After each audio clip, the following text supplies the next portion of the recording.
ఎందుకంటే రాముని పేరు చెప్తేనే కాంగ్రెస్ లకు బీఆర్ఎస్ లకు గజగజ పడుతున్నారు. భారతీయ జనతా పార్టీలు రాముని పేరు చెప్పుకొని వస్తున్నారట, ఓట్లు వేయద్దట. అంటే కాంగ్రెస్ పార్టీలు బీఆర్ఎస్ పార్టీ రాముని వ్యతిరేకిస్తున్నారట. ఇలా తెలంగాణ సమాజం ఆలోచించాలి. భారతీయ జనతా పార్టీ పక్కా బరాబర్ రాముని గుడి కట్టిన పార్టీ.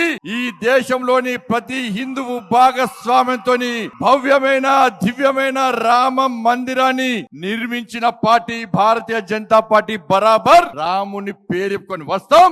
మీకు దమ్ముంటే మీరు రాముని వ్యతిరేకిస్తే మీరు బాబర్ పేరు చెప్పుకొని రండి. ఇలా తెలంగాణ సమాజం డిసైడ్ చేస్తుంది. రామునికి ఓటైనా రాముని వ్యతిరేకులకు ఓటైనా తెలంగాణ సమాజం ఆలోచిస్తుంది. ఆ కర్ర సేవకులను కాల్చి చంపినటువంటి మూర్ఖత్వపు ములాయం సింగ్ పార్టీతో పొత్తు పెట్టుకున్న కాంగ్రెస్ పార్టీకి ఈ తెలంగాణ రాష్ట్రంలోని ఈ దేశంలోని హిందువులు ఏ విధంగా ఓటేయాలని ఓటేస్తారో కాంగ్రెస్ పార్టీ సమాధానం చెప్పాలి.